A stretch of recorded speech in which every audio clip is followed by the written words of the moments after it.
Hey everybody, my name's Abigail Breland and I'm Miss University of Mobile 2020, and I was asked today to just share with you my quarantine story and just to give you a little leadership advice, and I'm so excited to get to talk to y'all today.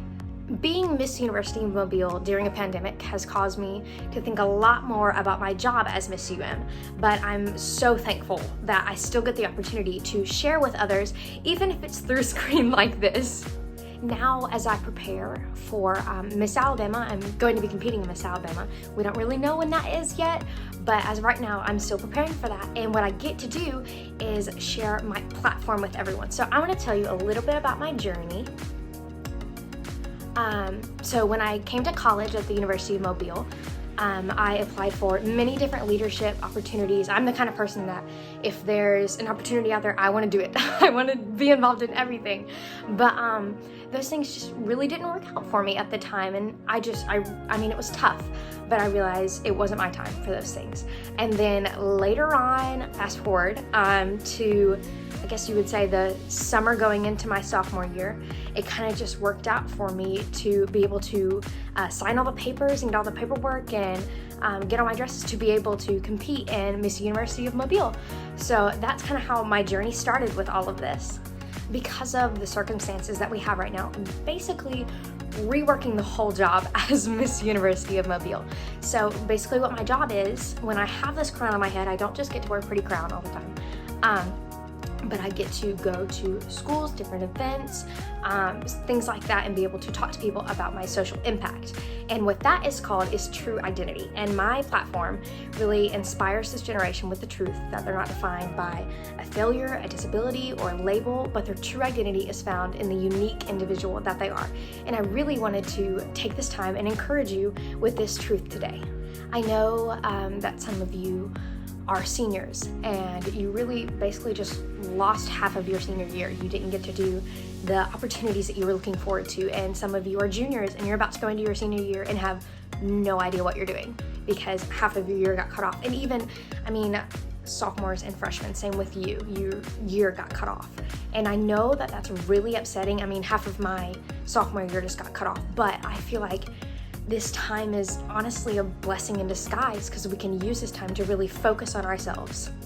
I have a question for y'all today. I know this is going to be rhetorical. I know I can't hear your answers, but so is there something in your life right now that you're allowing to define you? That could be anything from sports to grades to teachers to relationships to anything at all.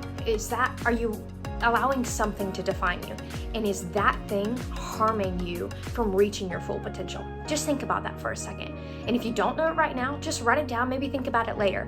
But I wanna see what y'all think. Guys, ladies, anyone who's watching, today I want to let you know that you are not defined by that thing. You're not defined by fill in the blank. Say this with me. I know I can't hear you again, but I want you to say this with me. Today, I am not defined by fill in the blank. And honestly, say that as many times as you need to. But I want to encourage you with that. Take this time that you're stuck in the house, you can't do anything else. Take this time to really think about yourself and think about what you've been using, what you've been letting define you. Because like I said before, I feel like this time is really a blessing in disguise. It's letting us take time to think about ourselves and think about what we've been letting define us. I want to leave you with 2 questions today, and you can write these down, or even, feel free to reach out to me through Instagram, Facebook, whatever you want, if you want to give me your answers to these questions, and I would love to talk with you about them. The first one is, what are your defining factors? And can you separate those from what's healthy and what's not? I'll say that one more time so you can write it down. What are your defining factors? And can you separate those from what's healthy and what's unhealthy? And the second one is, what do you think you would be doing right now? What do you think? You might have been in school, you might have been playing a game, you might have been doing a musical at school, you might have been doing something, but instead of doing that, what can you focus on? I'll say it one more time, I know that was a lot. What would you be doing right now? If you were still in school, if you were still doing all the things that you're doing, And what do you need to focus on instead of that? Just think about that. One last thing I want to encourage y'all with is, yes, this time looks different than we all imagined. No one would have thought that we would be stuck in our houses and not have anything else to do. But just know that your purpose has not changed. And just know that those things that I listed before, that you filled in the blank, just know that those things do not define you. And I hope that this encourages y'all today. Thank you so much for letting me talk to you. And again, feel free to reach out to me. I'd love to talk to y'all.